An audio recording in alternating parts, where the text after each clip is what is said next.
ओम आरोग्यमस्तु। मैं doctor Jainarayan hymns जीना सीखो से। आज हम बात करेंगे इंटरमिटेंट फास्टिंग के बारे में।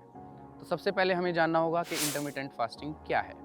तो जब हम हमारे जो ईटिंग हैबिट्स हैं उसको दो हिस्सों में डिवाइड कर देते हैं, एक ईटिंग विंडो और एक फास्टिंग विंडो, तो उसको हम इंटरमिटेंट फास्टिंग बोलते हैं। इसमें हम यूजुअली 3 तरह से फास्टिंग कर सकते हैं।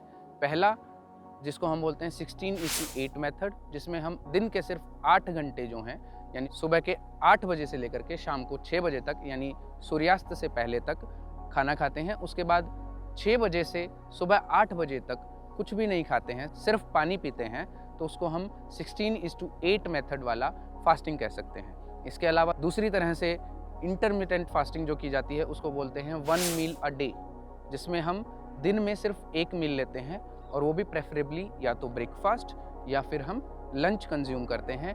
डिनर स्पेशली हम अवॉइड करते हैं। तो सिंगल मील जो हम लेते हैं तो उसको बोलते हैं सिंगल मील या 1 मील इंटरमिटेंट फास्टिंग।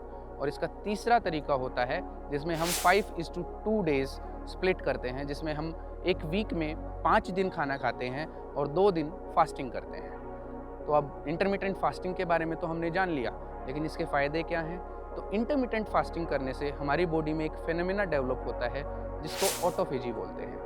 2016 में एक जापानीज़ साइंटिस्ट को नोबेल प्राइज़ मिला था, वो ऑटोफेजी की डिस्कवरी के लिए ही मिला था। तो ऑटोफेजी बेसिकली क्या है?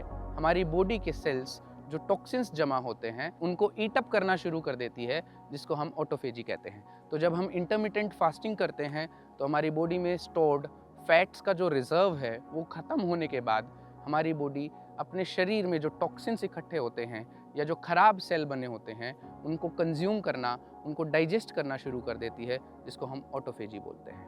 अब इसके बेनिफिट्स क्या क्या हैं? तो इंटरमिटेंट फास्टिंग करने से आपको बहुत सारे बेनिफिट्स मिलते हैं, जैसे कि आपकी इम्यूनिटी बूस्ट होती है। अगर आपको कोई ऑटो इम्यून डिजीज़ है तो उसमें भी आपको बेहद शानदार परिणाम देखने को मिलते हैं। कैंसर के रोगियों में फास्टिंग के बहुत अच्छे रिजल्ट हमारे को देखने के लिए मिलते हैं। इसके अलावा इंटरमिटेंट फास्टिंग एंटी एजिंग है, यानी कि अगर आप इंटरमिटेंट फास्टिंग करते हैं तो आप पे एज रिलेटेड जो चेंजेस होते हैं, जैसे कि झाइयाँ पड़ना या त्वचा का ढीला पड़ना या सांवलापन होना, वो सब लेट हो जाता है। हेयर फॉल कंट्रोल करने में भी जो इंटरमिटेंट फास्टिंग है वो काफ़ी हद तक कारगर है। इसके अलावा वेट मैनेजमेंट के लिए इंटरमिटेंट फास्टिंग एक बहुत ही अच्छा विकल्प है। तो आज हमने जाना इंटरमिटेंट फास्टिंग के लिए।